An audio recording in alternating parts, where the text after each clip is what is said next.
여러분 안녕하십니까. 정격시사 고성국입니다. 이번 주도 정치권은 여러 이슈들로 시끄러울 것 같습니다. 당장 내일 국회 외통위에서는 일본 사도광산 유네스코 등재 협의 과정에서 한국인 강제 노역 설명이 부실한 배경을 들여다볼 예정이고요. 광복절 경축식에 민주당 보이콧 가능성도 나옵니다. 이 김형석 독립기념관장 임명에 대한 항의 차원인데요. 국회 외통위 간사, 야당 간사입니다. 더불어민주당 김영배 의원과 함께 이 문제 좀 다뤄보겠습니다. 월요일마다 만나는 코너입니다. 품격 토론 김영우 전 의원, 신경민 전 의원과 함께 주요 정치 현안 짚어보겠습니다. 오늘 스포츠 먼데이가 있는 시간입니다. 파리올림픽 총정리해드리겠습니다. 8월 12일 월요일 정격시사 출발합니다.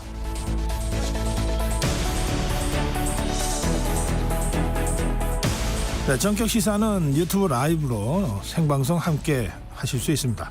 문자 참여해 주십시오. 짧은 문자 50원, 긴 문자 100원, 샵 9730으로 해주시면 좋겠습니다. 콩 어플 무료입니다.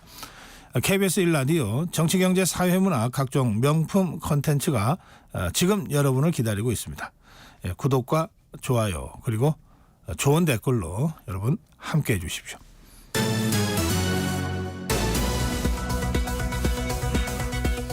네, 뉴스 브리핑입니다. KBS 우정화 기자입니다. 어서 오세요. 안녕하세요. 파리올림픽이 오늘 새벽에 막을 내렸습니다.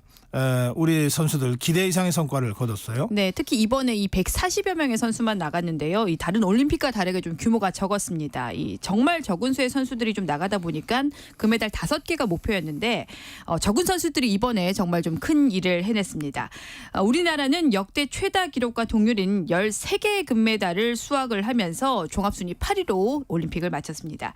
이 13개의 금메달은 2008년의 베이징 대회 또 2012년의 런던 올림픽이 달성한 단일 대회 기준으로 했을 때는 최다 기록과 이번이 똑같습니다. 특히 신궁이라 불리는 우리 양궁 대표팀은 사상 최초로 종목에 걸렸던 5개의 금메달을 모두 이 싹쓸이하는 쾌거를 보여줬습니다.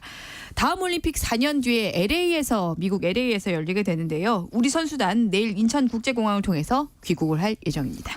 네, 파리올림픽과 관련된 종합 소식은 스포츠 먼데이 시간에 자세히 전해드리도록 하겠습니다. 자, 간밤에 들어온 외신 속보 가겠습니다. 우크라이나가 기습적으로 러시아 본토 공격을 한 지 벌써 6회째인데요. 러시아도 반격을 하고 있어요? 네, 이 교전이 좀 갈수록 격화되는 양상입니다. 우크라이나가 이렇게 사실상 공격을 해올 줄 모르다가 좀 허를 찔린 이 러시아가 좀 거세게 반격을 하는 모양새인데요. 러시아 국방부는 러시아 헬기가 이 지상전이 벌어지고 있는 쿠르스크 지역에 우크라이나 병력과 무기를 공격하는 영상까지 이 공개하면서 좀 기세를 잡으려고 하는 분위기를 내고 있습니다. 러시아 국방부는 지금까지 탱크 29대 등 모든 목표물을 성공적으로 파괴했다 이렇게 선전하고 있습니다. 네. 러시아의 뒤늦은 공격에도 이번 쿠르스크 전투는 이 전쟁 시작 이후 이 러시아 본토에 대한 우크라이나 군의 이 최대 규모의 공격으로 이 분석이 되고 있는데요. 이번 이 우크라이나 반격에 대해서 이 전문가들은 여전히 공격적인 작전 수행이 우크라이나가 가능한 거를 이 동맹국에 보여주는 신호다. 이렇게 해석을 하고 있습니다. 네. 동시에 그동안 좀 사실상 좀 줄었던 국제사회의 관심을 끌 수 있는 우크라이나의 기회다 이렇게로도 보고 있는데요. 이런 상황에서 지금 이 유럽 최대 원자력 발전소 단지죠. 이 자포리자의 원전의 냉각탑에서 불이 나서 양쪽 모두 지금 서로의 탓이다. 본인들이 한 거 아니다라고 하면서 지금 책임을 떠넘기고 있는 상태입니다. 예.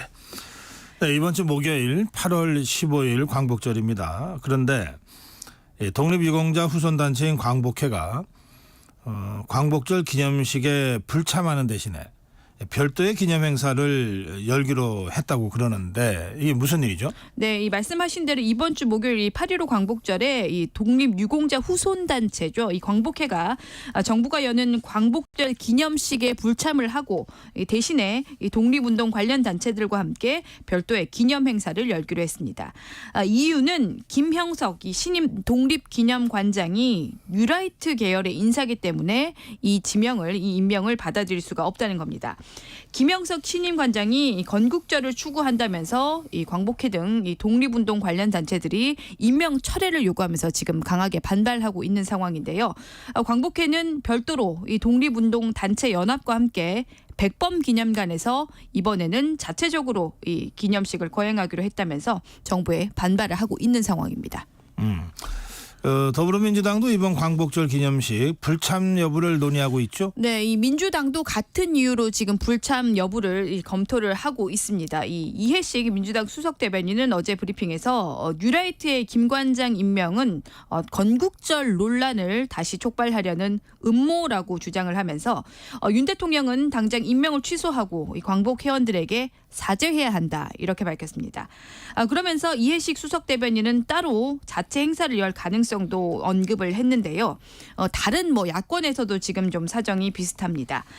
조국혁신당, 진보당, 새로운 미래, 사회민주당, 기본소득당 등에서도 불참을 공식적으로 밝혔거나 불참을 지금 검토하고 있는 상황입니다. 네. 반면에 개혁신당은 참석을 하기로 했습니다. 국민의힘은 민주당을 포함한 이런 야권의 반발에 대해서 민주당은 역사적인 행사 참석에도 조건부를 내걸었다 이렇게 비판을 하기도 했습니다. 윤석열 대통령이 새 검찰총장 후보 심우정 법무차관을 지명했습니다. 네, 이 다음 달로 임기가 끝나죠. 이원석 총장 후임으로 심우정 이 법무부 차관을 지명을 했습니다. 대통령실은 심 후보자가 헌법과 법치수호 또 국민보호라는 검찰 본연의 역할을 잘 수행할 수 있는 적임자로 판단했다 이렇게 밝혔습니다.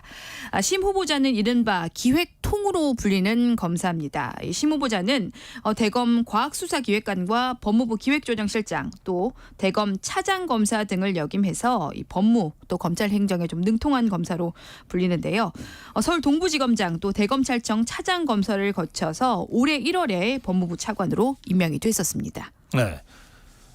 심 후보자의 입장이 나왔습니까? 네, 이 심 후보자는 엄중한 시기에 지명이 돼서 무거운 책임감을 느낀다라고 하면서 현안에 대한 입장도 같이 밝혔습니다. 지금 검찰이 수사 중인 전현직 영부인 사건은 증거와 법리에 따라서 법과 원칙이 지켜지는 게 중요하다 이렇게 밝혔습니다. 또 야당이 추진 중인 검사 탄핵에 대해서는 검찰이 제대로 일을 할 수 있도록 대응을 해 나가겠다 이렇게 말을 했습니다. 네. 심 후보자가 국회 인사청문회를 거치게 되면 다음 달 16일부터 직무를 시작을 할 것으로 예상이 되고 있습니다. 네, 고 김대중 대통령이 살던 동교동 사저요. 이게 최근 커피업체 대표 등에게 매각된 걸로 알려지고 있습니다. 그런데 이 문제를 가지고 정치권에서 공방이 벌어지고 있다 그러는데요. 어떤 상황입니까? 네, 지금 논란이 벌어지는 게 크게 두 가지라고 볼 수가 있는데요. 첫 번째는 민주당 내부, 이 야권 내부의 비판입니다. 이 평소 김대중 정신을 강조하던 민주당이 이렇게 이 매각이 될 때까지 뭘 했냐 이런 내부의 반성이 지금 나오고 있는데요. 네. 일단 매각이 된 건 지난달 초에 김 전 대통령의 삼남 이 김홍걸 전 의원이 이 17억 원에 달하는 상속세 부담을 이유로 이 사저를 매각을 하면서 일이 일어났습니다. 새로운 미래 전병헌 대표가 이재명 후보 방탄에 이 전 당력을 쏟는 모습과 너무 다르다 이런 식으로 비판하는 등의 이번 사저 매각에 대한 이 대책 마련을 촉구하는 목소리, 비판하는 목소리가 야권에서 계속 나왔는데요. 논란이 계속 확산이 되니까 민주당 동교동계 의원들이 나서서 수습책을 논의를 했고 이 박지원 의원 등이 이재명 전 대표도 이런 이 문제에 대해서 화답을 했다라고 하면서 이 사태 진화에 나서기도 했습니다. 네.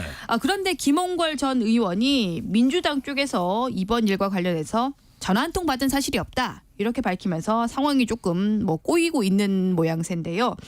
일단 김대중 재단 측은 2년 전부터 이 사저를 매입해서 기념관으로 만들려고 했다라고 하면서 사저 매수자와도 만나서 계속 대화를 좀 해보겠다 이런 입장을 일단 밝히고 있습니다. 네, 그런데 이 논란이 여야 간에 번지고 있다면서요? 네, 이 여야 간의 이 논란으로도 번지고 있습니다. 어떻게 된 거냐면 민주당 지금 정청래 의원이 이 동교동 사저를 국비 또 서울 11호 사들여서 문화 역사 공간으로 만들자 이렇게 제안을 한 건데 이거에 대해서 여권에서는 좀 부정적인 여론이 나오고 있는 겁니다. 국민의힘 김재원 최고위원은 뭐 이 나라 좌파들은 왜 이 나랏돈 빼먹는 데만 혈안이 돼 있는지 모르겠다 이렇게 지금 공개 비판도 했습니다. 이렇게 해서 지금 이 민주당 내부뿐만 아니라 이번 사전 논란이 민주당 내부 또 여야 논란까지도 번지고 있는 양상입니다. 네. 예, 더불어민주당 전당대회 이제 막바지를 향해 가고 있습니다. 예, 어제 대전 세종 지역 권리당원 투표가 있었는데 이재명 후보 역시 압승을 했군요. 네, 연이어서 이 대전 세종에서도 이 압승을 했습니다. 90%대 이 득표를 기록을 했는데요. 지금까지 이 민주당 순회 경선이 이제 마무리 수순입니다. 서울을 제외하고 16곳에서 지금 마무리가 된 상태인데요. 이재명 후보 누적 득표율 약 90%를 기록하고 있어서 뭐 이변 없이 예상대로 이 사실상 좀 연입을 굳혔습니다. 민주당은 오는 17일에 이 지역 순회 경선 마지막 일정이죠. 서울 경선을 치른 뒤에 18일에 이 전당대회를 열어서 차기 지도부를 최종 선출할 예정입니다. 네. 예, 무주택자를 대상으로 하는 그 주택 마련 자금 이걸 이제 낮은 이자로 빌려주는 디딤돌 버팀목 대출 금리가 오른다 그러는데 이 얼마나 오른다는 겁니까? 네, 이 말씀하신 디딤돌도 버팀목 대출 금리가 최대 0.4% 포인트까지 오를 것으로 보입니다. 이 국토교통부가 이 주택도시기금의 대출금리 또 시중금리 간의 적정한 차이를 유지할 필요가 있다는 점을 고려해서 그러니까 정책금리가 시중금리보다 더 싸다 보니까 이 밸런스, 이 좀 균형을 맞추기 위해서 이번 이 디딤돌 버팀목 대출금리를 오는 16일 대출 신청부터 0.2에서 0.4%포인트까지 인상한다고 밝혔습니다. 네. 뭐 이러면 사실 정책 대출의 의미가 사실 좀 낮아지기도 하는데요. 네. 정부는 아무래도 최근 이 가계 대출이 계속 늘어나고 있는 상황이다 보니까 이런 리스크를 관리를 하기 위해서 이 정책 대출의 금리를 조금 높임으로 인해서 이런 이 위험성을 관리를 하는 것으로 보이는데 뭐 인터넷 카페 같은 데서는 금리 오르기 전에 좀 빨리 가자 이런 실수요자들의 움직임도 지금 눈에 띄고 있는 상황입니다. 네, 오늘 여기까지 듣겠습니다. 뉴스브리핑 우정화 기자였습니다. 전격 시사 듣고 계신 지금 시각 7시 32분입니다. 전격 시사 날씨 정보입니다. 무더위가 하루도 쉬지 않고 계속되고 있습니다. 이번 한 주에도 폭염 대비를 잘 하셔야겠는데요. 오늘도 체감온도 35도 안팎까지 오르겠습니다. 지난 밤 사이에는 서쪽 지역과 해안을 중심으로 열대야가 나타나면서 오늘 아침 공기도 후텁지근한데요. 현재 기온 서울이 28.5도, 전주 27.8도에 머물러 있습니다. 낮 기온은 중부지방은 경기도 고양과 김포가 36도, 서울과 청주, 원주 35도, 강릉 33도까지 오르겠고요. 남부지방도 광주가 35도, 대구 34도, 경북 김천이 36도까지 오르겠습니다. 오늘도 무더위 속에 오후부터 밤 사이 곳곳으로 소나기가 지나겠습니다. 경기 동부와 강원 영서에 5에서 40, 그 밖에 수도권과 충북, 경북과 호남, 제주도에 5에서 20mm 정도입니다. 특히 경기 동부와 강원 남부 내륙에는 시간당 20-30mm 안팎으로 강하게 쏟아지는 곳이 있겠습니다. 당분간 소나기가 자주 내리겠고요. 무더운 날씨도 계속되겠습니다. 지금 서울의 기온은 28.5도입니다. 지금까지 날씨 정보의 조한일이었고요. 이어서 이 시각 교통 상황을 KBS 교통정보센터의 공인혜 씨가 전해드립니다. 네, 이 시각 교통정보입니다. 바쁠수록 속도보다는 안전을 더 생각하셔야겠습니다. 월요일 출근길 정체가 빠르게 늘고 있는 데다 경인고속도로 인천 쪽으로는 부천 4차로에서 사고 차량 견인 작업이 한창인데요. 진출 차선 부근이라 뒤로 영향을 받고 있고요. 이후 인천 요금소에서 서인천까지도 정체입니다. 영동고속도로 강릉 방향은 서창 부근 더디다가 서안산에서 부곡 쪽으로 15km 구간 가장 길게 정체되고 수원과 용인 일대 지나시기도 답답합니다. 경부고속도로 서울 방향은 출근 교통량 빠르게 몰리면서 북천안 부근과 수원 일대로 더디고요. 이후 판교에서 반포까지는 12km 구간 길게 정체입니다. 또 서울 시내로 진입해선 원효대교 북단 쪽 1차로에서 작업 중이라 서행하고 구리 쪽 강변북로 방화대교부터 동작대교까지도 정체 서행합니다. KBS 교통정보센터였습니다.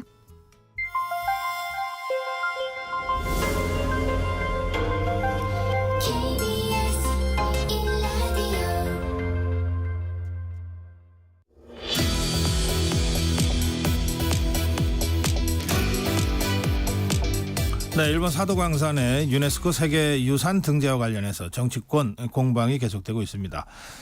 관련해서 내일 국회에서는 현안 질의가 열릴 예정입니다. 국회 외교통일위원회 외통위 야당 간사를 맡고 있습니다. 더불어민주당 김영배 의원 모시겠습니다. 의원님 어서 오십시오. 네, 안녕하세요. 일본 사도광산 유산 등재 관련해서 우리 의원님이 먼저 현안 질의를 요구하셨군요. 네, 이게 이제 당초 국민들이 우려하셨던 대로 정부가 일본에게 아주 저자세, 굴종 외교를 했다. 그래서 사도광산의 강제 노역, 강제성에 대한 표현을 우리 정부가 사실상 묵인해 준 거다. 그걸 빼고 등재하도록 그냥 저자세 외교로 일관했다. 이런 의혹이 있어서 이거에 대해서 명확하게 사실관계를 좀 따져 묻고 네. 예, 친일 외교에 대해서 좀 항의도 해야 되겠다 싶어서 저희들이 내일 외통위 전체 회의를 요구하게 됐습니다.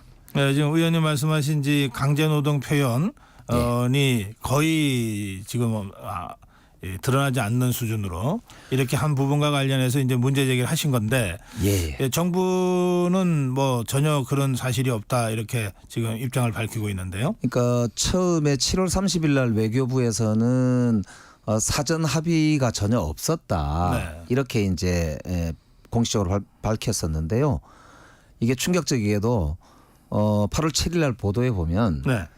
우리 민주당 의원이 자료 요구한 거에 외교부가 답변을 하면서 이 전시물 관련된 협의를 하는 과정에서 강제 노역이라고 하는 표현을 넣어달라고 요청을 했는데 일본에서 거부했다라고 하는 답변을 보내왔습니다. 아하.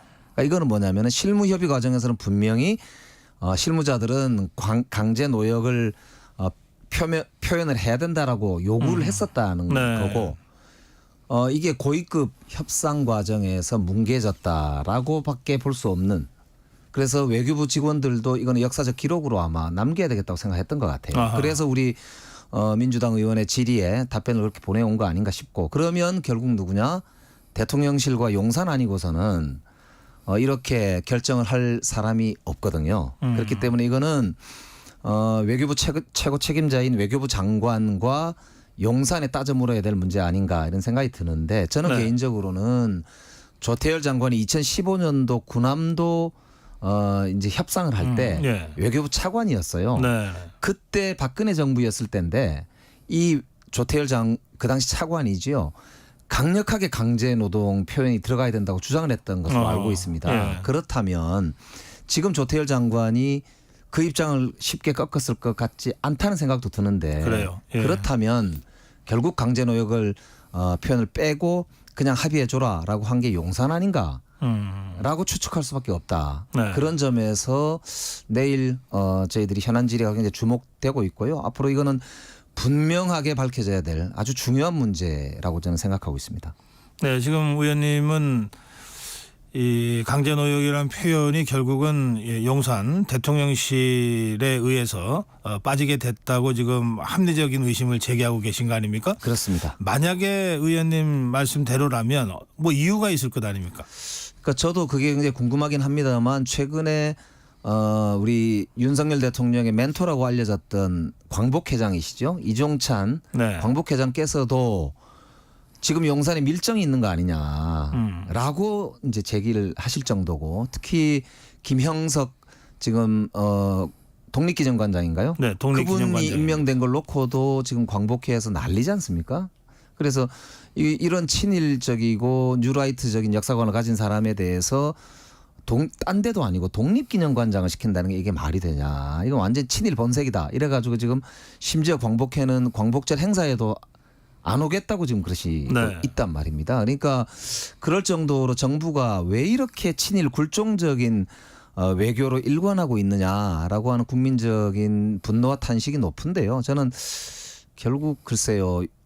지금 대통령과 정부의 역사관이 친일적이지 않은가 그렇지 않고서는 이런 일이 반복될 수 있는가 이런 이제 문제의식이 들고요. 우리 헌법에 보면 3.1운동의 정신을 계승한다고 분명히 네, 전문에 헌법 써놨습니다. 전문에 그렇기 때문에 그렇게 이건 잘못하면 윤석열 정부가 반헌법적인 정부다라고 하는 문제로까지 나아갈 수 있기 때문에 차제에 이거는 우리 정부가 분명하게 좀 저는 근거를 밝힐 필요가 있고 바꿀 필요가 있다. 바로 잡아야 된다. 그 말씀을 드리고 싶습니다. 네, 그 점을 좀 정확하게 사실 규명을 하기 위해서 내일 외통위 현안 질의를 먼저 요구하게 됐다. 이런 네, 설명이십니다. 예, 내일 외통위를 좀 지켜봐야 되겠습니다. 예, 그와 별도로 우원식 국회의장이 이 사도광산 세계유산 등재 관련된 한일 협상 전문을 공개하라 이렇게 지금 요구하고 있는 거죠. 네, 그렇습니다. 예, 외교 협상 전문이 공개된다고 하는 게 거의 그 전례가 없는 일인데 이게 가능한 얘기입니까? 우선 뭐 가능 여부와는 별도로요. 네. 아시다시피 이게 이제 유네스코 등재 결정되기 이틀 전에 우리 국회가 만장일치로 그러니까 여야 국민의힘 누구도 반대하지 않았습니다.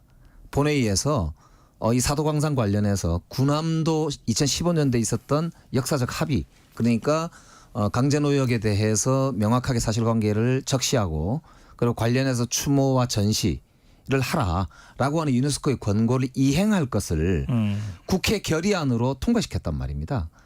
그런데 이틀도 안 돼가지고 정부가 강제노역이라는 말도 빠진 상태로 그냥 등재한다라고 발표를 하는데 동의를 해줬기 때문에 이것은 우리 삼권 분립의 어떤 헌법 정신으로 보더라도 국회를 무시해도 유분수일 뿐만 아니라 최소한의 설명도 없이 국회에 대해서 아무런 책임을 지지 않는 이런 이제 몰역사적인 합의를 정부가 했기 때문에 이것은 국회가 그냥 넘어갈 문제가 전혀 아니다. 앞으로도 국회가 국회의원 전원 이 동의에서 결의안에 대해서 정부가 손톱만큼도 고려하지 않는다면 국회 존재 이유가 없지 않습니까? 우리가 민주공화국이 아닌 것이지요. 왕제나 아니면 귀족정을 하면 되는 것이지 국회의원 뭘로 뽑습니까? 국회의원 전원이 여야가 모두 동의한 이 결의안에 대해서 정부가 이렇게 정말 이 무시로 일관하는 것은 적어도 바로잡아야 되지 않느냐라고 하는 국회의장의 저는 일갈이라고 생각합니다. 그래서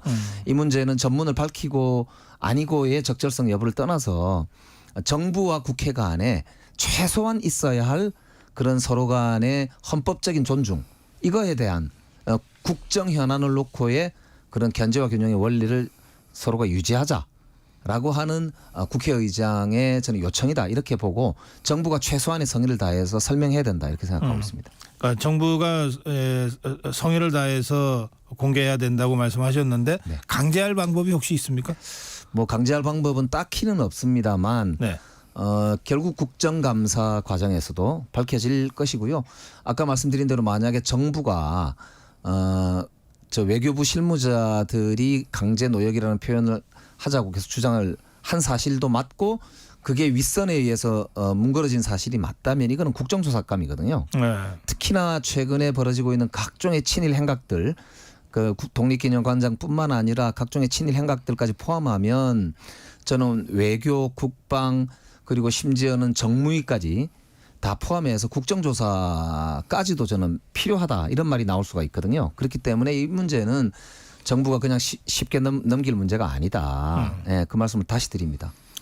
예, 이 정부와 여당에서는 이 조선인 강제 동원 사실을 알리는 시설물 등을 설치하기로 했다. 예. 이것 자체는 의미가 있는 것 아니냐 이런 설명을 하고 있던데요. 그러니까 그게 2015년도에 그걸 합의를 했습니다. 그러니까 군함도 때도 이제 유네스코 등재 과정에서 유네스코 위원회에서 아니 저 한국인 노동자들이 강제 노역이 있었지 않느냐라고 유네스코에서 지적을 하니까 일본 대표가 인정을 했어요 회의에서. 그러면서 유네스코가 권고하는 대로 강제 노역의 실상에 대해서 적시를 하고 전시도 하겠다 이렇게 일본 대표가 발표를 한 바가 있거든요. 네. 근데도 하나도 지켜지지 않았고 안 지켰죠. 예. 심지어는 한 5년 이후에나 그것도 도쿄에다가 전시한답시고 전시를 일부 조금 하고 말았습니다. 그때도 보면 내용에는 강제노역이라는 내용이 없습니다.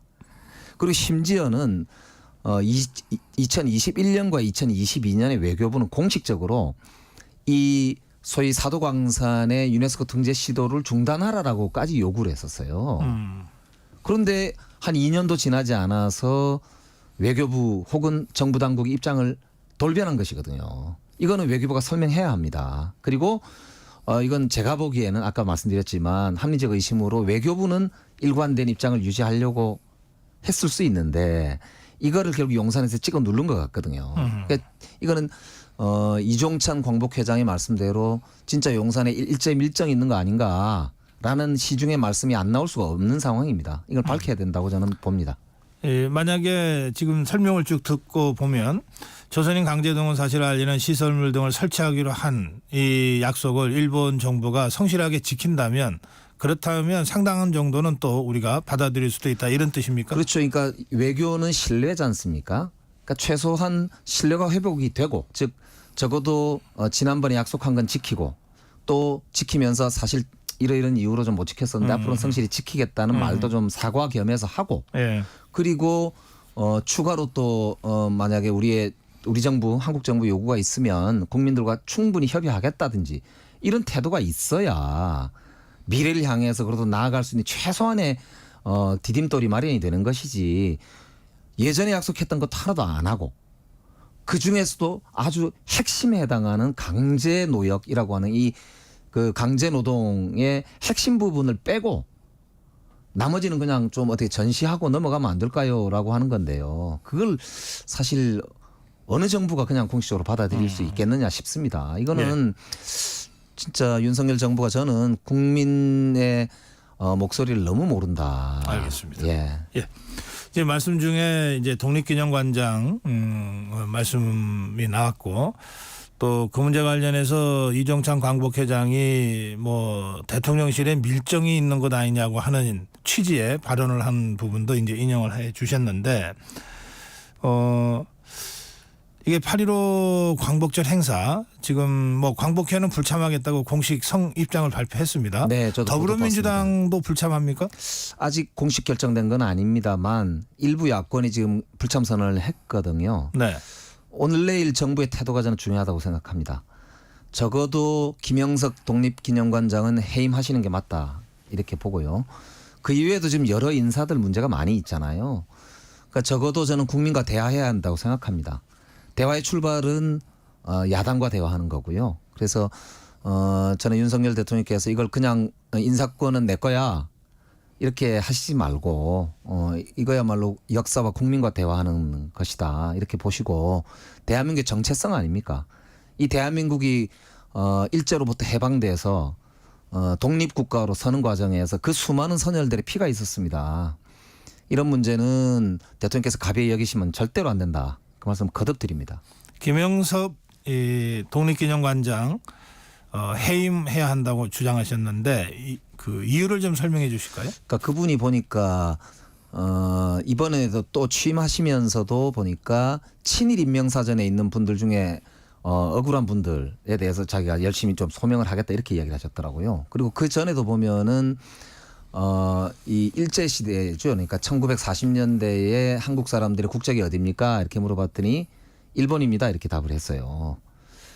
이게 도대체 그러니까 독립기념관이라는 자리는 독립운동을 했던 분들을 기념하는 자리 아닙니까? 근데 독립운동을 하고 그 당시 3.1운동 우리나라 헌법에 있는 것처럼 3.1운동에 의해서 세워진 임시정부의 법통을 계승하는 게 대한민국 정부라고 되어 있는데 그 대한민국 정부의 독립기념관장이 3.1운동과 독립운동을 했던 분들을 기념해야지 친일을 했던 분들을 기념하는 듯한 그게 우선인 듯한 발언을 아주 수차례 했고 책에서도 그런 내용이 여러 개 나옵니다.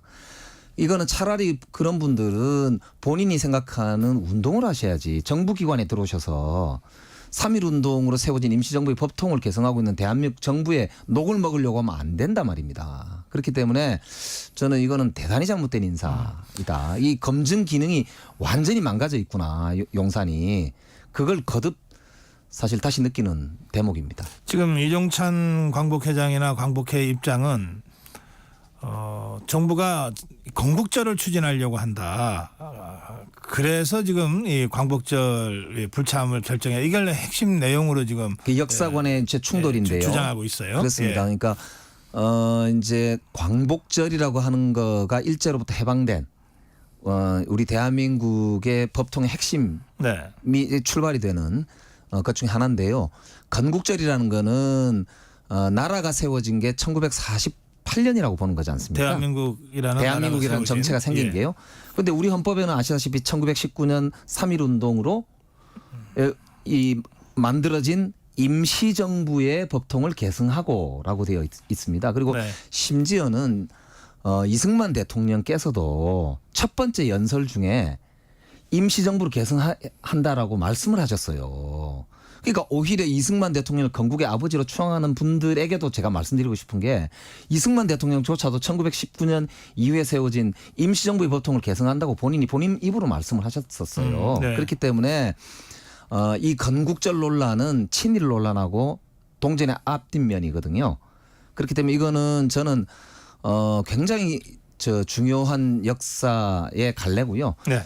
오죽했으면 그 광복회 회원들께서 저러시겠어요. 이거는 대통령께서 이거는 정말 좀 역사적으로 좀 저는 빨리 복원시키셔야 된다. 안 그러면 큰 문제 생길 거다. 예. 거듭 말씀드립니다. 김명석 독립기념관장은 이제 오늘 기자회견을 예고한 상황입니다. 예, 그 기자회견 내용을 다시 한번 쭉 지켜보고 또 문제가 예, 저희들도 제기될 한번 필요가 따라가 있겠습니다. 보겠습니다. 김경수 전 지사가 광복절 법무부 사면심사위원회는 일단 통과를 한 것 같습니다. 예, 보도 이제 봤습니다. 대통령의 결재만 남아 있는 상황인데 야권은 야권대로 또 여권은 여권대로 좀 논란이거든요. 예, 의원님은 어떤 입장이십니까? 만시지탄입니다. 사실 사면을 해주고 복권은 안 해줄 때 참 야박하다. 저는 그 생각을 했었거든요. 1년 8개월 전에. 그렇습니다. 예. 특히 그 당시 이후로도 보면은 윤석열 대통령과 한동훈 검사가 수사를 해서 국정농단으로 구속시켰던 수많은 사람들에 대해서 그 당시에 아무런 조건 없이 다 사면해주고 복권해줬거든요.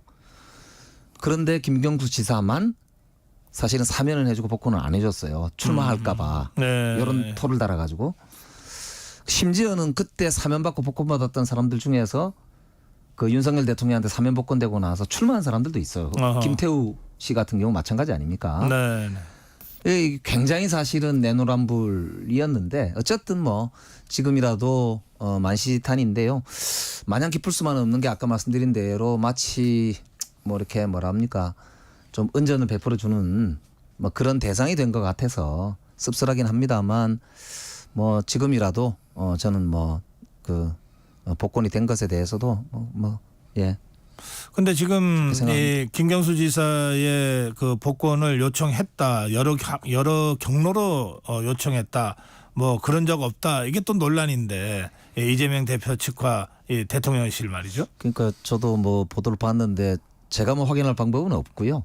이게 특성상 아마 이 아주 예를 들면 대통령실이면 정무수석이거나 아니면 민정의 어떤 라인이거나 특히 저는 정무 쪽 라인이어야 된다고 생각하는데요. 네. 정무수석이 적어도 이재명 대표의 정무실장이나 혹은 최고위원 중에 누구 수석 최고나 한테 확인하는 게 도리였을 것 같은데요. 사면 복권이라고 하는 것은 대통령의 그 고유 권한에 권한이기 때문에요. 해당되고 결단이지만 이 준비하는 과정에서는 야권의 입장, 여권의 입장 이걸 두루두루 다 듣게 돼 있는 거죠. 그렇습니다. 그래서 보통 보면은 정무수석이 야당의 대표나 대표 측근 혹은 원내대표에게 이제 의사를 타진하거나 의견을 구하는 경우가 보통 상례인데요. 네. 이번에 그렇게 했는지를 잘 모르겠고요. 그 라인에서 정확하게 왔다 갔다 한 이야기라면 아마 서로 이야기가 다를 리가 없을 텐데. 그렇겠죠. 예. 그리고 이거는 약간 서로 얘기가 달라야 될 이유도 별로 없잖아요. 그렇습니다. 그러니까 저도 그게 좀 의아하던데요. 네. 어쨌든 사실관계는 저도 정확하게는 잘 모르겠습니다. 알겠습니다. 혹시 이게 마지막 질문이 될 것 같습니다. 시간이 별로 없어서요. 이재명 대표 측에서 야권 분열을 획책하는 복권이다 이런 식의 얘기가 조금 나오는 것 같은데 그 점은 어떻게 보십니까? 글쎄요, 대표께서 공식적으로 어쨌든 대선 후보는 많은 게 좋다. 그리고 경쟁이 있을수록 좋은 거 아니냐라는 말씀하셨기 때문에 그 말씀이 저는 공식적인 말씀이라고 생각하고요. 네. 역시 이제 다양성도 단결만큼이나 중요하다. 그 말씀 드리고 싶고 다만 지금 김경수 지사 같은 경우는 사실 외국에 있기 때문에 독일에 있거든요. 연말 되어야 아마 그 일정이 끝나는 걸로 알고 있습니다. 그래서 네. 자신이 준비한 일정대로 차분하게 생활하지 않을까 네. 예, 그렇게 생각하고 있습니다. 예, 오늘 여기서 마무리해야 되겠습니다. 예, 더불어민주당 김영배 의원과 말씀 나눴습니다. 고맙습니다. 네, 고맙습니다.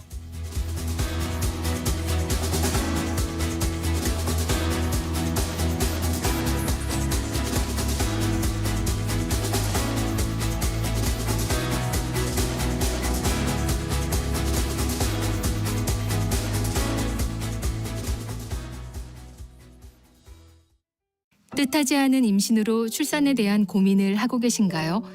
혼자 감당하기 어려운 분들, 신원을 밝히고 출산하기 어려운 분들을 위해 정부는 지난 7월 19일부터 위기 임산부 상담을 시작했습니다.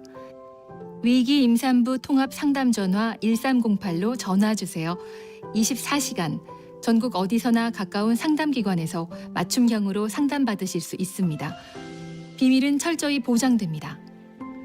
위기 임산부 상담 전화 1308 꼭 기억해 주세요. 정부는 우리의 소중한 아이와 임산부를 위해 최선을 다하겠습니다. 보건복지부.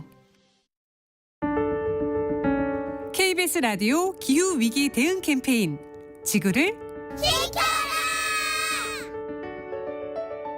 안녕하세요. 저는 기후변화 청년단체 GEYK에서 부대표로 활동하고 있는 김선율입니다. 아프리카 차드에서 온 청년 활동가를 만났었는데요.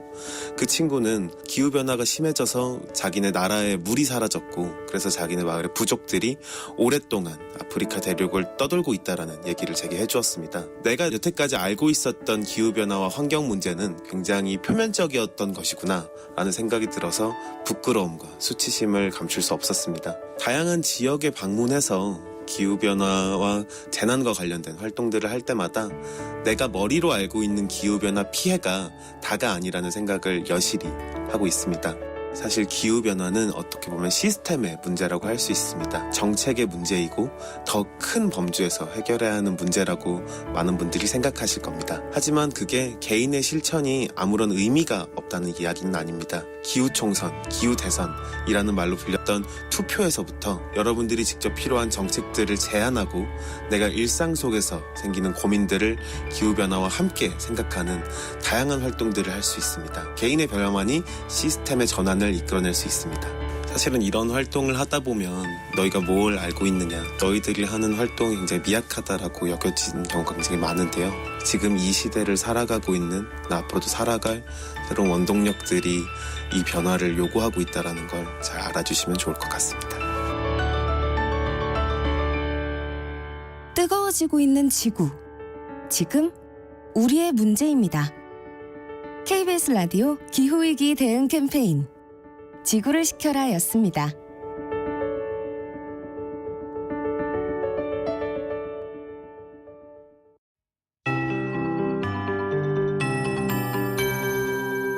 KBS 58분 날씨.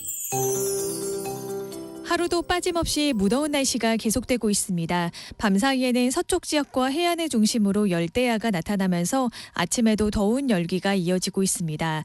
현재 기온 서울이 29.3도, 인천 28.7도, 청주 28도를 보이고 있고요. 체감온도는 30도 안팎으로 후텁지근합니다. 반면 동쪽 지역은 대관령이 20.1도, 경북 경주가 22.8도로 25도를 밑돌고 있습니다. 하지만 한낮에는 대부분 지역에서 체감온도 35도 안팎의 무더위가 이어지겠는데요.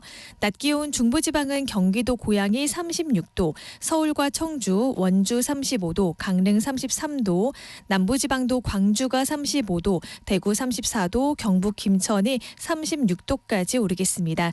길어지는 폭염에 온열 질환자가 계속해서 발생하고 있으니까요. 건강관리 잘해주셔야겠습니다. 낮 기온이 크게 오르며 대기가 불안정해지면서 오후부터 밤 사이에는 곳곳으로 소나기가 지나겠습니다. 경기 동부와 강원 영서에 5에서 40, 그 밖에 수도권과 충북, 경북 북동 내륙과 호남, 제주도에 5에서 20mm가 예상됩니다. 특히 경기 동부와 강원 남부 내륙에는 시간당 20-30mm 안팎으로 강하게 쏟아지는 곳이 있어 주의하셔야겠습니다. 현재 기온 서울이 29.3도입니다. 조하늘입니다.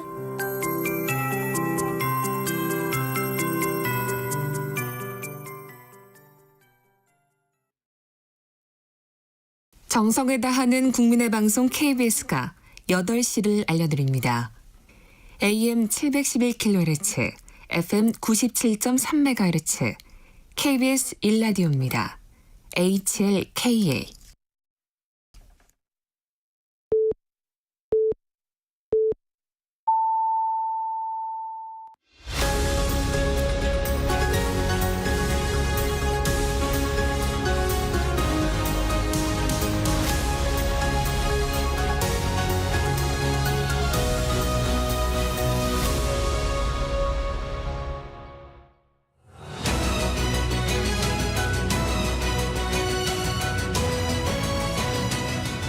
매주 월요일 정치 현안을 품격 있게 토론합니다.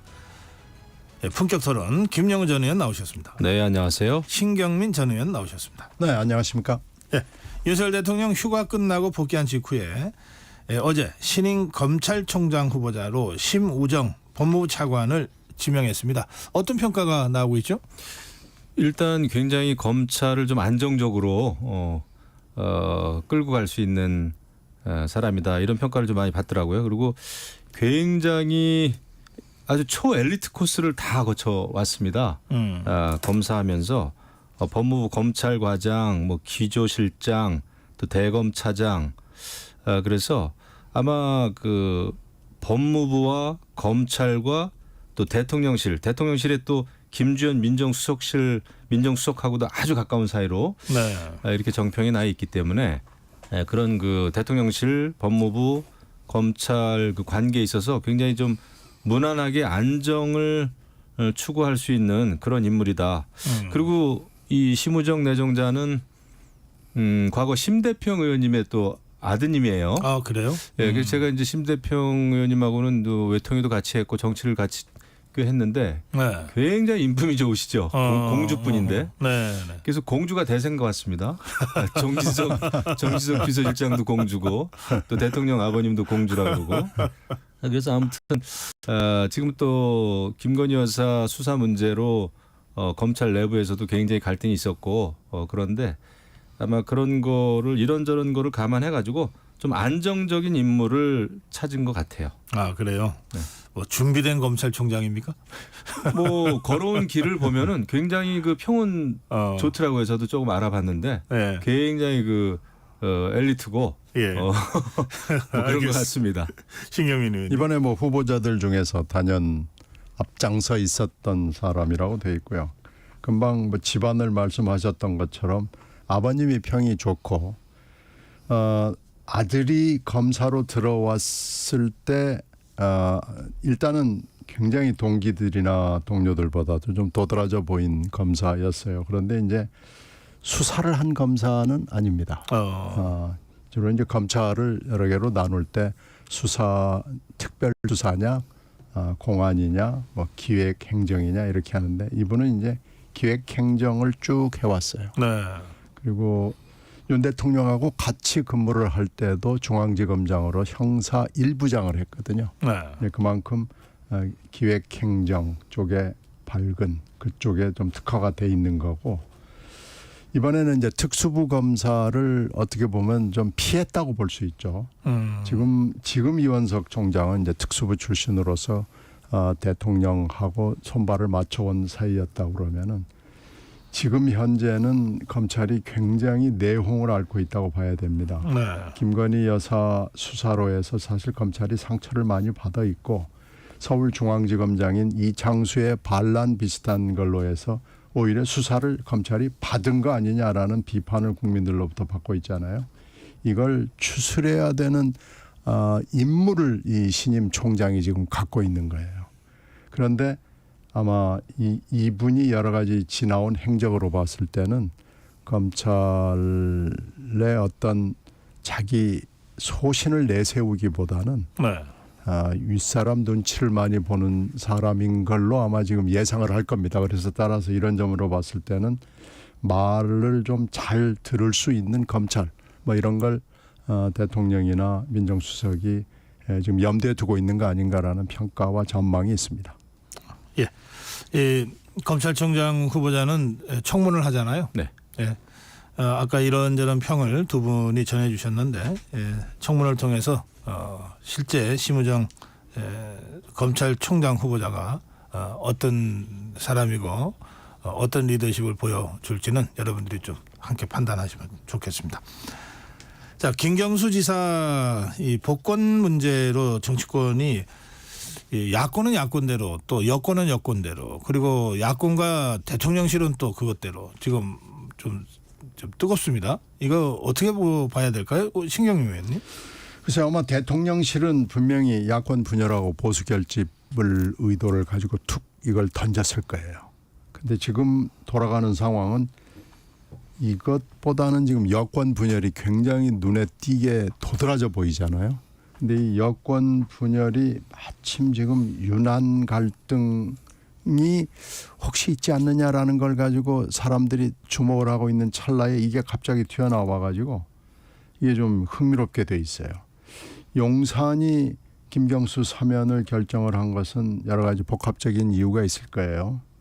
틀림없이 사면과 복권은 한꺼번에 가는 거고 이건 세트로 가는 거기 때문에 당연한 수순이다라는 거하고 지금 조윤선, 안정범, 원세훈 이런 분들 이 국정농단에 관련된 분들을 사면 복권을 해줘야 되기 때문에 세트로 여야 균형을 맞추기 위해서 이게 필요했을 거예요. 그리고 좀 부담이 없는 게 이미 실형을 선고받고 복역을 거의 다 한 거거든요. 물론 사면이 돼서 조금 일찍 나오긴 했습니다만은 거의 다 복역을 했기 때문에 그때도 별로 원하지 않는 그런 사면이었다라고 얘기를 한 게 이제 그런 이유거든요.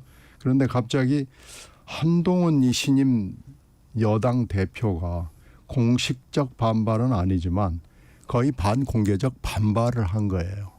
텔레그램에 올리고 측근들한테 얘기를 했다는 거 아닙니까? 이 정도 되면은 평소에 소신을 얘기를 하는 방식을 빌려가지고 용산의 결정에 대해서 반발을 한 거거든요. 물론 국무회의 결정이 내일 공식으로 남아있긴 합니다만은 이 정도 돼가지고 김경수 사면을 없던 일로 돌릴 수는 이미 불가능한 정도 수준이 됐거든요. 따라서 이건 생각지도 않은 여권 분열이라는 이 새로운 현상에 지금 봉착을 해서 이걸 어떻게 수습할 수 있을지 수습이 될지 잘 모르겠어요. 그러나 하나 분명한 것은 지금 야권도 이걸 보고 이건 뭐지 하는 건 분명히 있어요. 그리고 제가 분명히 말씀드리고 싶은 것은 지금 이재명 대표가 이 사면을 요청을 했느냐 안 했느냐 하고 지금 논란이 벌어지고 있고 좀 이따 얘기를 할지 모르겠습니다만은 이재명 대표한테 좋은 카드는 아니죠.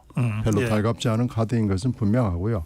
제가 아는 한 김경수 사면을 복권을 원했던 측은 따로 있습니다. 그러니까 그쪽은 지금 드러나기를 원하지 않는 그 복권을 계속 앙망했던 그런 측이 있거든요. 그 측은 아마 굉장히 열심히 노력했을 가능성이 매우 높고요. 이 사면 복권의 이 특성상 누가 어떻게 관련이 됐는지는 전혀 드러나지 않는다는 특징이 있습니다. 궁금한데요? 말씀을 해주시죠. 아니 적어도 여권은 아닐 것 같고요. 그리고 여권은 아닙니다. 야권의 좀 이재명 후보 측도 아닐 것 같아요. 지금 의원님 말씀으로는 그 아닌 다른 쪽에서 열심히 했다는 뜻인데, 김영우 의원님. 그렇습니다. 이번에 뭐 대통령의 이제 고유 권한이다. 사면과 복권은 맞는 얘기죠. 근데 이제 대통령의 고유 권한인 거는 많습니다. 사면 복권도 그렇지만은 뭐 여러 가지 중요한 인사권이라든지 또 법률안 거부권도 그렇고.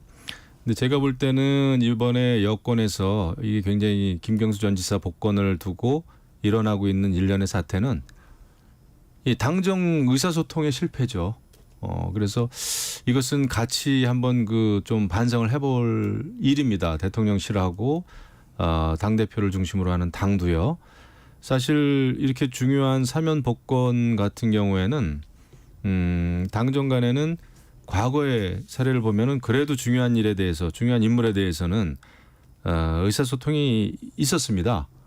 특히 민정실 중심으로 해가지고 당하고. 그런데 이번에는 오히려 그런 게 없었던 것 같고 오히려 언론 기사를 통해서 미디어를 통해서 이렇게 의견이 표출된 거에 대해서는 저는 굉장히 좀 유감스럽다 그런 생각을 하고요.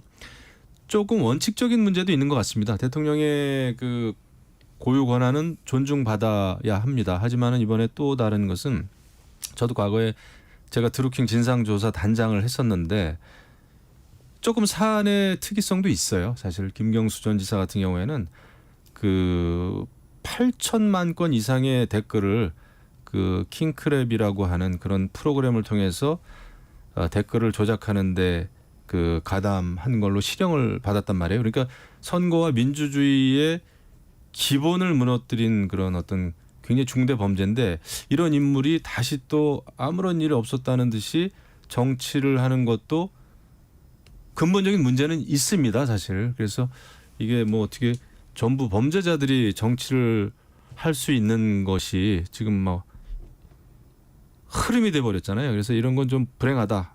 그럼에도 불구하고 여권 내에서 의사소통이 없었다는 것은 굉장히 문제다. 이런 생각이 듭니다.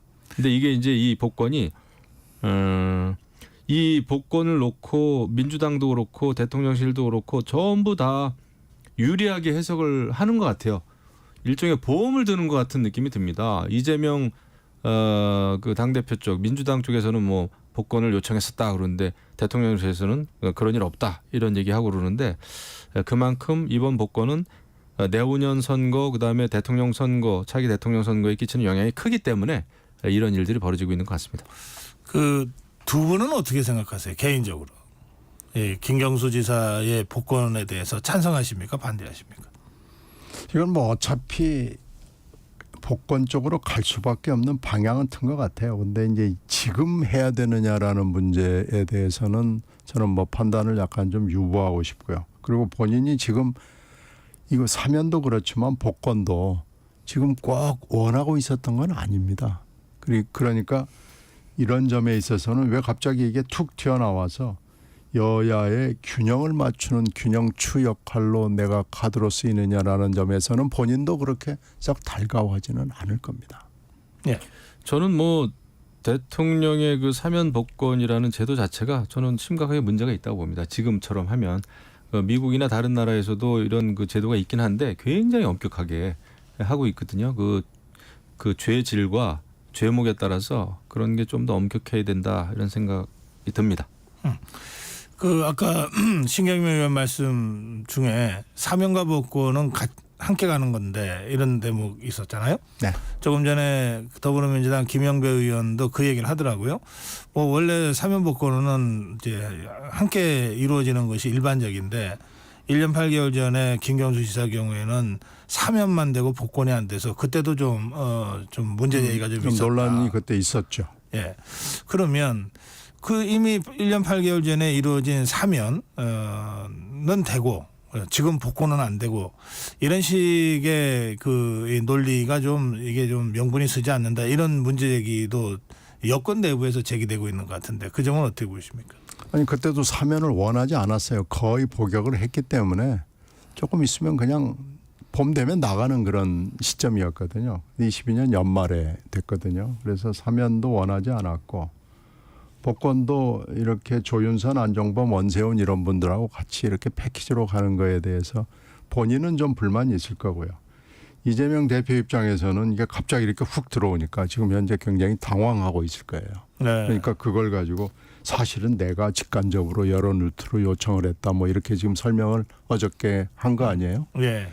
근데 이제 이것이 이제 진실 공방으로 가버리니까 네. 이것도 그렇게 야권의 입장에서 봤을 때는 모양이 좋아 보이지는 않습니다. 이재명 대표 측이 직간접적으로 요청을 진짜로 했나요? 이 진실은 아무도 모릅니다. 원래 이 사면 복권이라는 것은 네. 정말로 대통령이 혼자 결정하는 거거든요. 물론 뭐 심사위원회가 있긴 하죠. 근데 제가 오랜 기간 동안 이 절차를 관찰해 본 바로는 대통령의 뜻이 없이 이게 절차가 진행된다고 시작되고 하는 것은 있을 수 없는 일입니다.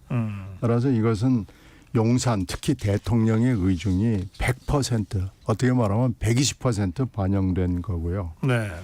이것을 지금 김경수 당사자 그 본인의 입장에서도 그렇게 지금 이 시점에 내 이름이 여기 올라가는 거에 대해서 별로 달갑지 않다는 말씀을 제가 여러 번 드립니다마는 지금 이 시점에서 이게 김경수 전 지사가 선거를 나가겠다고 하는 게 아니잖아요.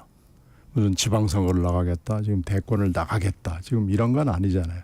다 지금 가능성과 잠재적인 얘기를 하는 거기 때문에 그렇게 급한 현안은 아닙니다. 그럼 한번 예측해 주시겠어요? 지금 이제 이 보도에 따르면 2년 후 지방선거에 경남지사 출마는 뭐 별로 가능성이 없는 것 같다. 대개 전문가들이나 정치권 소식통들이 그렇게 보는 것 같아요. 그런데 3년 후 대선과 관련해서는 그 비명계의 구심으로 이재명 대표에 대항하는 그런 대항마의 가능성이 좀 있다. 그래서 비문계 이른바 또는 비명계 또는 친문계 쪽에서 상당히 환영하는 분위기다. 이런 보도가 있던데 가능성이 있다고 보세요? 저는 구심점 역할을 할 가능성은 없다고 봅니다. 뭐 제가 본 김경수 전 지사의 권력 의지가 뭐 그렇게 강해 보이지가 않았고요, 여태까지. 그리고 여태까지 걸어온 행보 보면은, 그리고 또 이재명 당대표에 대해서도 그렇고 어떤 뭐 별다른 공격이라 할까 비판이라 할까 대안으로서의 그런 그 정치 활동을 할 사람 같지는 않아 보여요. 그리고 약간 그 스타일상 문재인 전 대통령하고 좀 비슷한 게 아닌가. 뭐 나중에 정말 사람이 없고 이재명 당대표의 그 사법 리스크가 현실화됐을 때 정말 사람이 너무 없다.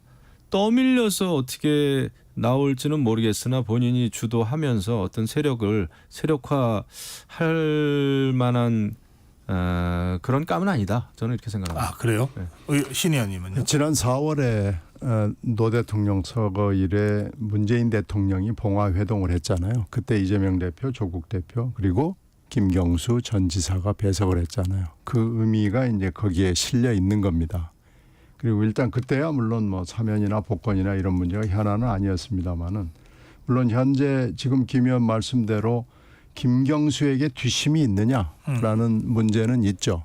그거에 대해서 정치권, 특히 여의도에서 굉장히 많은 얘기들이 오가고 뒷심이 없을 것 같다라고 보는 쪽이 일단은 다수인 건 맞습니다. 네. 그러나 이재명 대표가 지난번 공천에서 거의 학살 수준으로 친노와 친문과 동교동계를 다 학살을 해버린 상황에서 지금 현재 여의도 원내에서 뒷심을 이렇게 지원을 해줄 만한 사람이 눈에 띄지는 않습니다. 그러나 원외에는 굉장히 많은 사람들이 있고요. 네. 이 문재인 대통령도 본인이 원해서 대통령 후보가 되고 당대표가 되고 그런 건 아니거든요.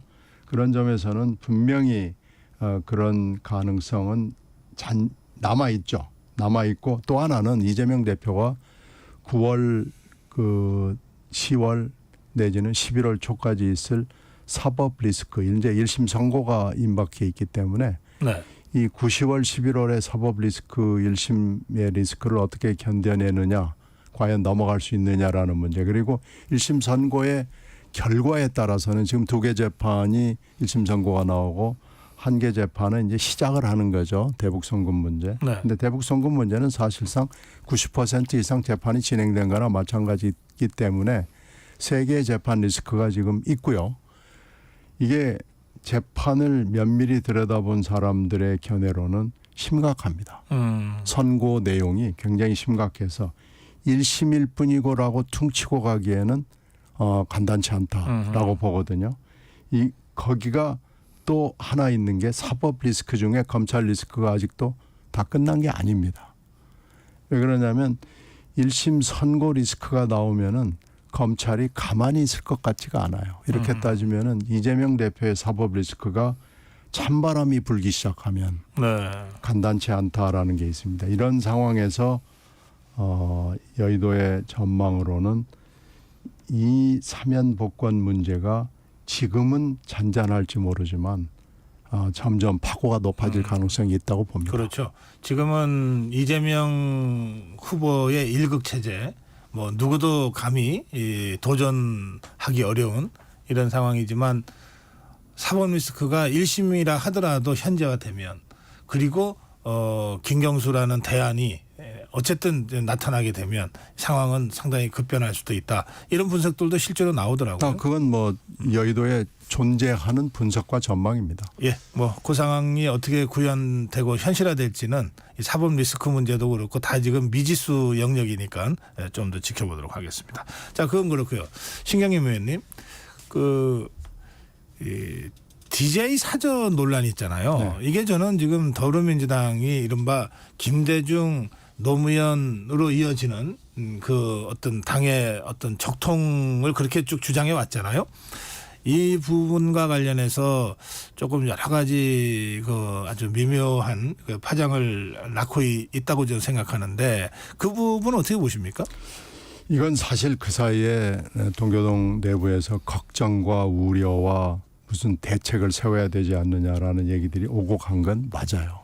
그런데 이게 지금 사저가 상속 문제 때문에 계속 분란이 있다가 법적 분란이 김홍걸 의원 쪽으로 되는 걸로 결론이 나면서 김홍걸 전 의원이 이 문제를 전적으로 책임을 질 수밖에 없는 상황이 됐습니다. 그런데 이 부분을 이렇게 결론을 끌고 가는 거에 대해서 굉장히 많은 우려가 있었습니다.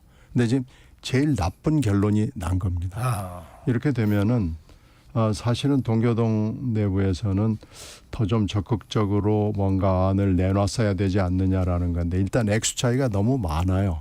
지금 구체적으로 동교동 쪽에서 말씀들을 안 합니다만은 지금 현재 알려진 거래 금액이 100억이잖아요. 네. 100억이라는 금액에 훨씬 못 미치는 금액을 가지고 아마 얘기를 하다가 보니까 이제 현실성이 없다라는 결론을 김홍걸 의원 쪽이 낸 거 아닌가 싶어요. 그럼에도 불구하고 아무리 경제적으로 그렇게 차이가 나는 제안이다 하더라도 이 사저의 어떤 의미로 봤을 때는 그 돈의 문제만으로 이 문제를 풀고 가서는 안 되는 거 아니냐라는 의견들이 있고요. 네. 지금 갑자기 이제 이 문제가 나오니까 뭐 박지원 의원 같은 이가 내 전 재산을 털어서라도 이렇게 나오는데 박지원 의원은 이번에 드러난 건 이 논의 구조 자체에 빠져 있습니다. 빠져 있다는 게 사실 증명이 된 겁니다. 그러니까 박지원 의원과 동교동 쪽 그 동교동 개하고는 별로 의사소통이 없다는 게 사실은 확인이 된 거나 마찬가지이기 때문에 이렇게 무슨 뭐 말하자면 바깥으로 보여지는 것처럼 이렇게 문제를 풀어서는 안 되고요.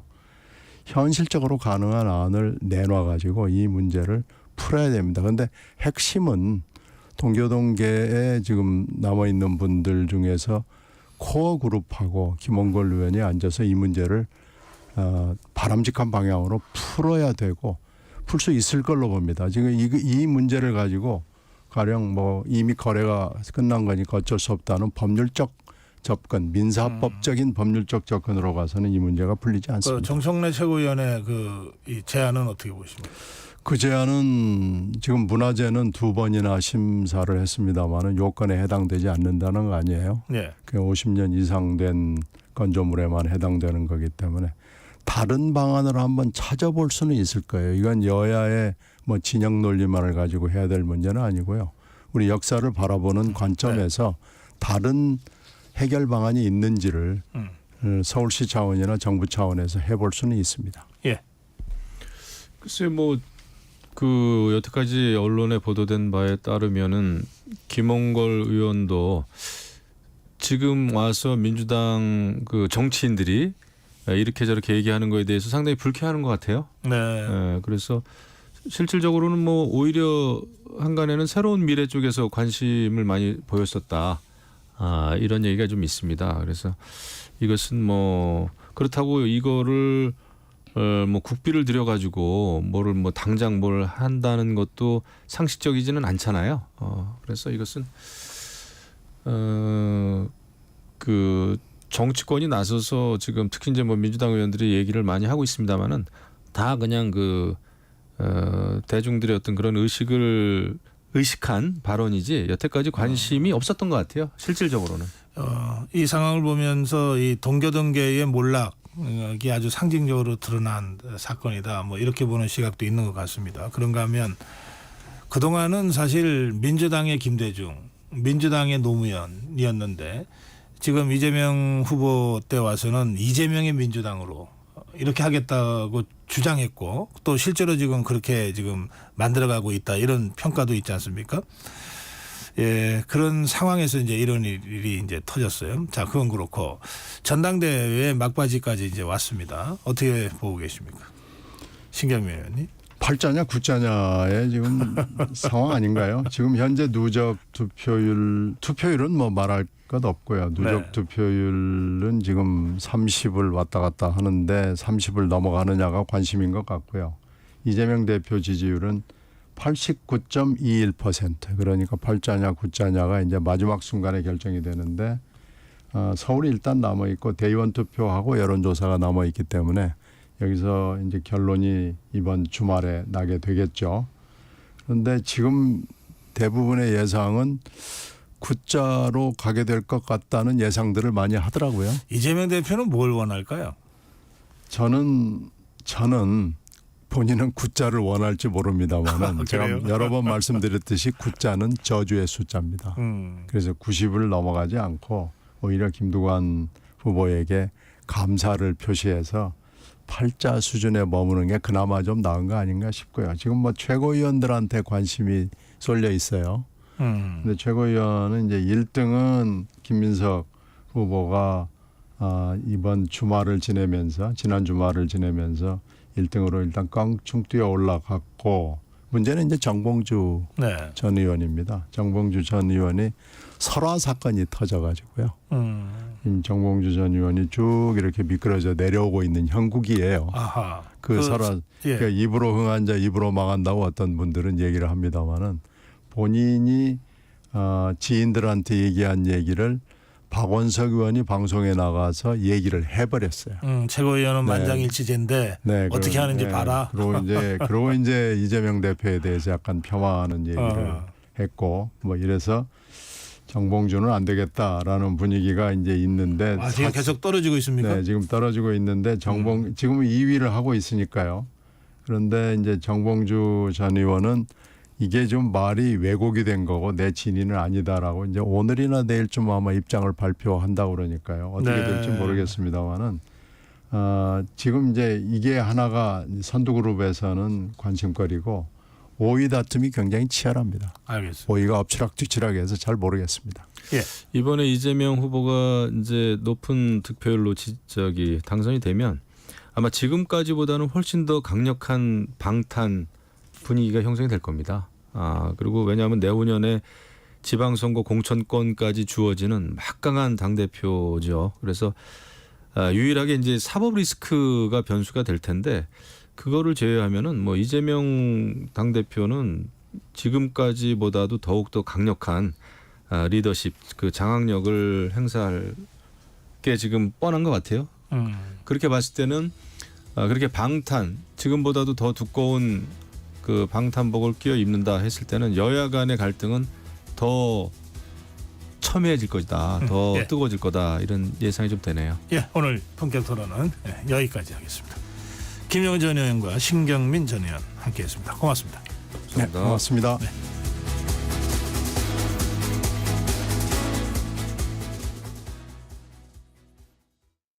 (2024년 10월 1일부터) 폐기물 처리 현장 정보 전송 의무화가 사업장 일반 폐기물과 수출입 폐기물까지 확대 시행됩니다.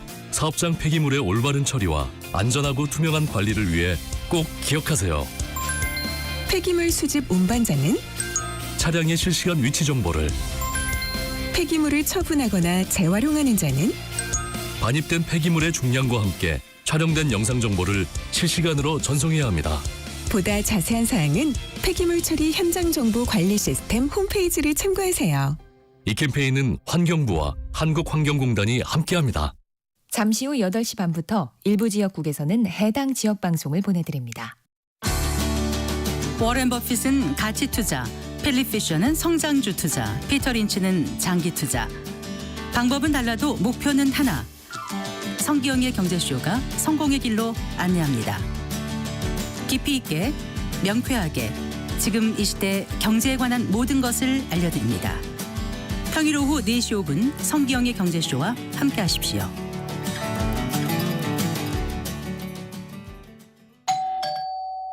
편지 왔습니다.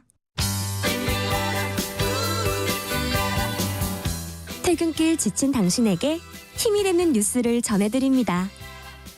매일 저녁 5시 5분 당신과 함께 읽는 세상 이야기 KBS 1라디오 뉴스레터 K. 지금 시각은 8시 30분입니다. KBS.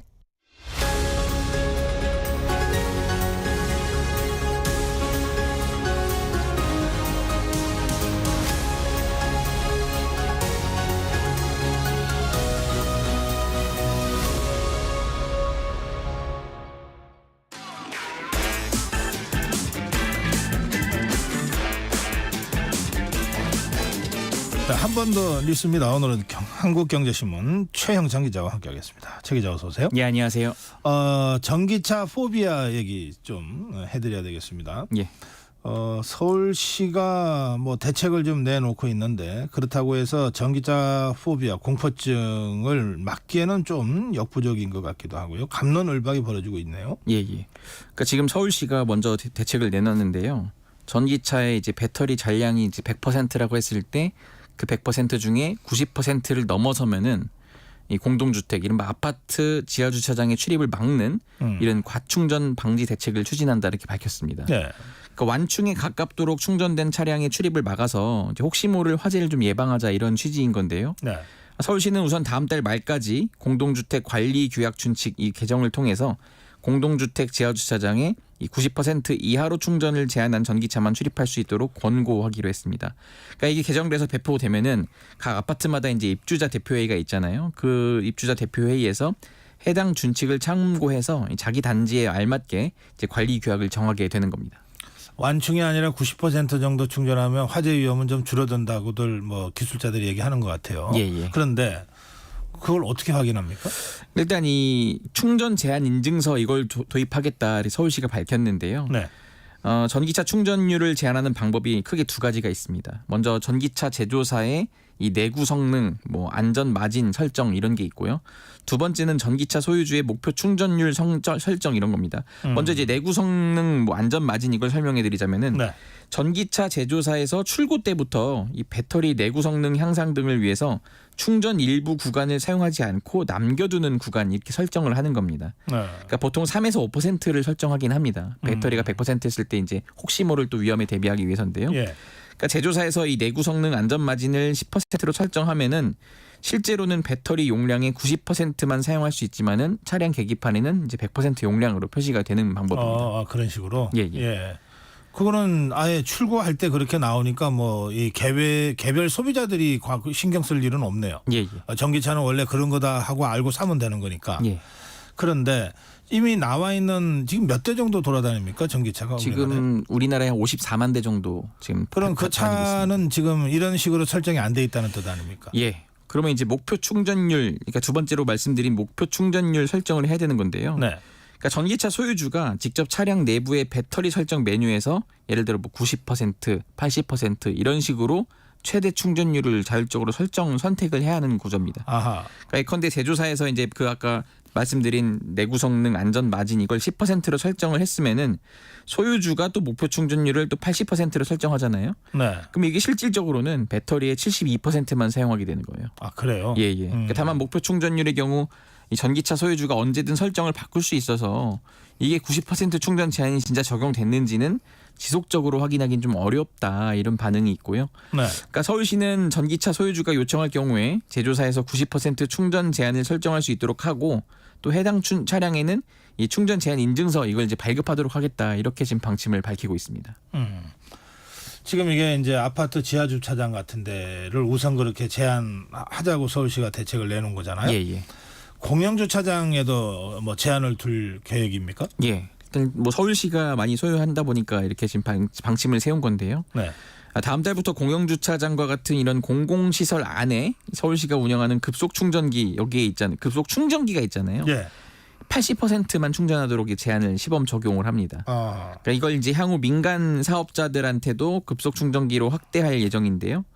이 전기차 제조사들과 또 주차 중인 차량의 배터리 상태 정보를 실시간으로 좀 점검을 하고요. 이상 징후가 발생하면 즉각 대응하는 이런 시스템을 구축하는 방안도 검토 중입니다. 기존에는 그 신축 시설의 경우에 전기차 충전소 지상 설치를 원칙으로 하긴 하거든요. 네. 근데 지하에 설치할 경우에는 주차장의 최상층에 설치하는 이런 안전 기준이 있거든요. 이런 것도 전체적으로 한번 다 충전소 관련 그 점검 그 기준도 한번 손을 보겠다 이렇게 방침을 세웠습니다. 네, 뭐 서울시 입장에서는 그거는 꼭 해야 될 일 같긴 합니다. 예, 예. 문제는 이제 지금 한 54만 대가 이미 그 운행 중이라고 한다면 그 전기차 차주들 예. 주인들이 어떻게 반응하느냐 이게 굉장히 중요할 것 같은데요. 예, 지금 전기차주들 입장에서는 가장 큰 불만인 건데 이게 뭐냐면은 실질 주행 거리가 줄어드는 거예요. 그러니까 이제 앞서 서울시가 공영 주차장에 이제 급속 충전기 충전할 때 80%만 이제 허용하기로 했다고 했잖아요. 네. 근데 이미 충전율이 90%로 제한된 상황에서 또 80% 그러니까 이제 추가로? 배터리를 이 100%가 있으면은 네. 이미 제조사에서 이제 90%만 사용할 수 있게 또 만들고 거기에다가 충전은 그 90%에서 또 80%밖에 못 하도록 하면은 실제로는 전체 배터리 용량이 한 70% 정도밖에 사용 못 하는 거거든요. 72%. 예, 예. 그러니까 가령 이제 테슬라 예를 들자면은 모델 Y라는 그 차종이 있습니다. 한 번 충전할 때 최대 주행 거리가 468km인데 이러면은 336km로 줄어드는 거예요. 아, 그래요? 예. 그 460km면은 서울에서 부산 갈 수 있는데 한 예. 번 충전해서 이제 이게 줄어들면은 대구까지 가다가 다시 충전해야 된다는 그렇죠. 얘기네. 그러니까 지금 가뜩이나 이 전기차가 이 연비 이런 것 때문에 이제 어쨌든 이 한 번 충전할 수 있는 그 용량이 적어서 그렇죠. 예. 좀 전기차들이 그 내연기관차에 비해 좀 불만이 있었는데 네. 이럴 때 뭐 사라고 할 때는 친환경이다 이러면서 보조금까지 줘놓고서는 지금 이런 식으로 또 규제하는 거는 조금 너무 억울하다 뭐 이런 반응들이 있긴 합니다. 차주들 입장에서는 그럴 수 있겠네요. 네. 근데 예. 또 일반 차주들 입장에서는 지금 이렇게 이 난리인데 당신들 전기차 살 때 보조금 주지 않았냐? 그러면 지자체 좀 말을 좀 따라라. 뭐 이런 식으로 또 이렇게 갑론을박이 오고 가고 있습니다. 예, 알겠어요. 이 참 쉬운 문제가 아니네요. 예, 예. 예, 자동차 업계에서는 어떤 의견이 나오고 있습니까? 당연히 이제 완성차 제조사 입장에서도 좀 볼멘 소리가 나오는데요. 네. 한 관계자가 이렇게 얘기합니다. 안전 마진을 주는 건 이제 화재 위험이 아니라 배터리 내구성과 성능 유지를 위해서인 거지 이게 뭐 불나지 말라고 그런 게 아니다. 아하. 그러니까 이제 BMS라고 있습니다. 배터리 매니지먼트 시스템이라고 있는데 네. 그런 이제 배터리 매니지먼트 시스템을 하면은 예를 들어 뭐 보호 회로를 설치하고 이래서 이제 어쨌든 그 화재를 막는 시스템은 일단 돼 있거든요. 네. 그 과충전 우려는 충분히 대응할 수 있다. 근데 서울시가 무슨 근거로 90% 제한을 하는 건지 모르겠다. 과학적으로 좀 설명을 해달라. 뭐 이런 입장이 있고요. 그러니까 이번 인천 아파트 화재 원인도 과충전이 아니었거든요. 충전하면서 불난 게 아니라 그냥 주차 중이었는데 불이 난 거잖아요.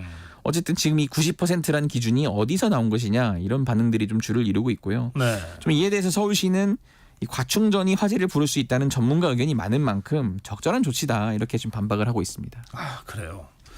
예, 어쨌든 이 전기차 공포증 이게 지금 점점 어쨌든 확산될 그렇죠. 수밖에 없는 상황입니다. 예, 예. 그리고 공포는 쉽게 전염된다 그러잖아요. 예.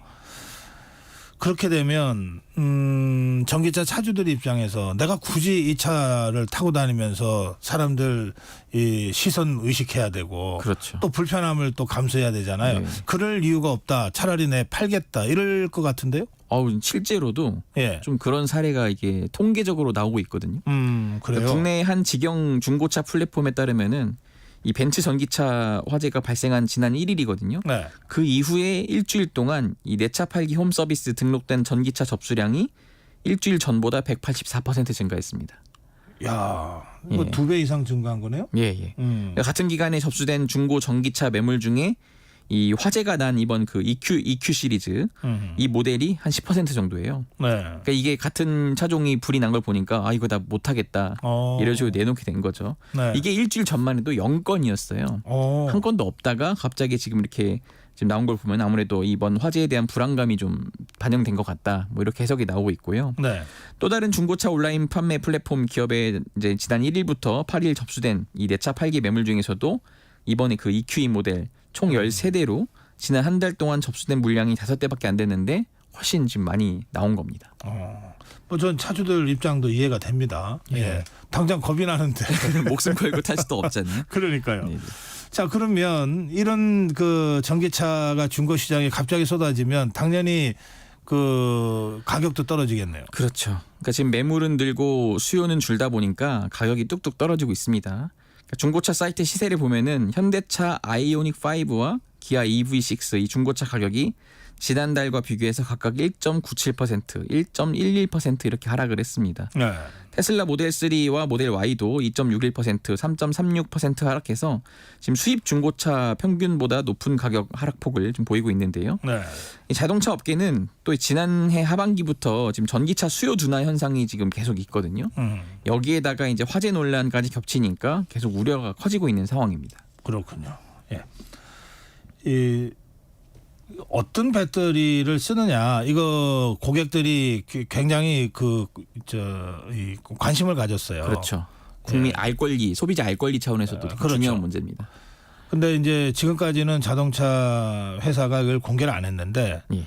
현대자동차가 이걸 공개를 했죠. 그렇습니다. 지금 지난 9일이죠. 홈페이지를 통해서 현대차 10종과 제네시스 3종 이렇게 총 13종의 전기차 탑재된 배터리 제조사 공지를 했습니다. 네.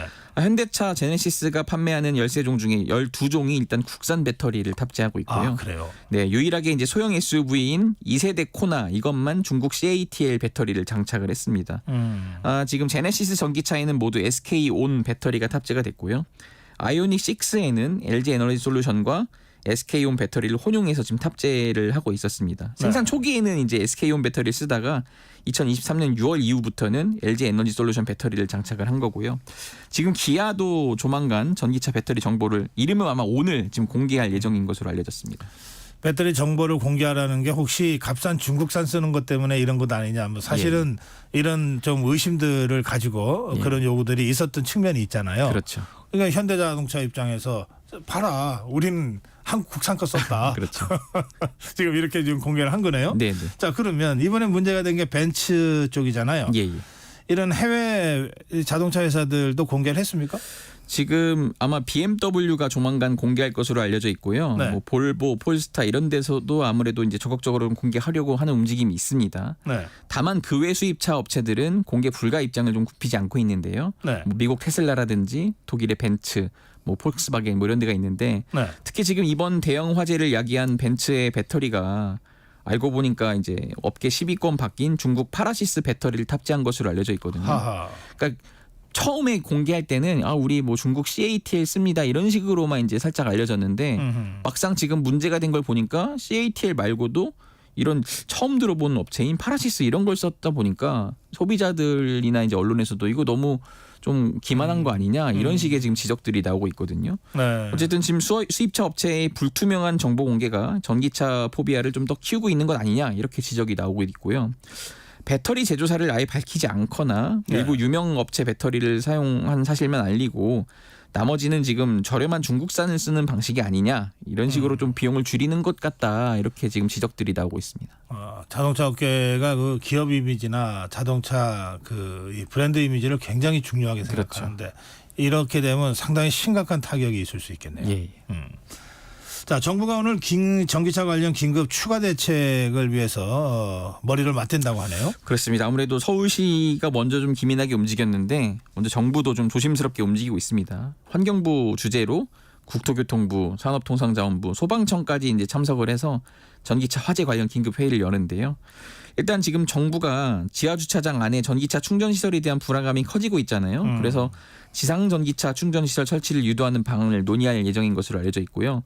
다만 지금 현행상 이제 강제를 할 수는 없어요. 그래서 설치 비용을 일부 지원한다든지 이런 인센티브 제공하는 방안이 거론이 되고요. 네. 또 하나는 이 과충전 이게 중요하니까 과충전 방지할 수 있도록 좀 장치 보급하는 확대 방안도 논의될 것인데 아무래도 지금 좀 정부 입장에서는 소비자들이 알 권리를 요구하는 만큼 배터리 제조사를 공개하는 방안 이것도 좀 적극적으로 검토할 예정인 것으로 알려졌습니다. 네, 뭐 이 성능이 좋은 것으로 이제 그 입증이 된 국산 배터리를 쓰고 있습니다라고 밝히면 조금 그 전기차 포비아가 잦아들 수도 있겠다 그런 기대도 있는 것 같으네요.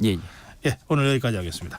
한국경제신문 최형창 기자였습니다. 감사합니다. 예, 전격 시사 듣고 계신 지금 시각 8시 44분입니다. 시각 교통정보입니다. 후텁지근한 폭염 속 출근길 고장난 차 소식이 꾸준합니다. 서울시내 동부간선도로 성수 방면 노원교 부근 3차로와 도봉터널을 막 나온 1차로가 각각 고장난 차로 차단되면서 부근 정체가 되고 있고요. 이후 중랑교부터도 다시 속도 떨어집니다. 또 원효대교 북단 방향 운행이 내내 더딘 이후 1차로가 새벽부터 작업으로 차단돼 있어서고요. 하남 방향 올림픽대로도 암사대교를 못 간 3차로에서 도로 포장 공사하면서 부근 서행합니다. 다만 정체 자체는 반대 공항 쪽으로 더 깁니다. 암사대교부터 한강대교 쪽으로 내내 정체가 이어지고요. 이 밖에 서부간선도로 성산 방면 도로를 막 진입한 2차로에서 추돌사고 처리 중이고 서해안고속도로 목포 방향은 비봉 1, 2차로에서 사고가 나 뒤로 순산터널부터 비봉 쪽으로 13km 구간 출근 교통량에 더해 사고 정체까지 이어집니다. KBS 교통정보센터에서 공인혜였습니다.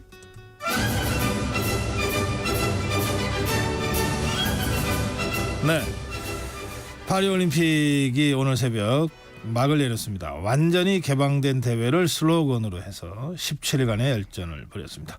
우리 선수단 13개의 금메달을 포함해 기대 이상의 성적을 거뒀습니다. 스포츠 먼데이 파리올림픽의 성과와 과제를 KBS 김완수 기자와 함께 자세히 알아보겠습니다. 김 기자 어서 오세요. 네, 안녕하세요. 네, 폐막식, 개막식 다들 이제 관심 갖고 보는데 네.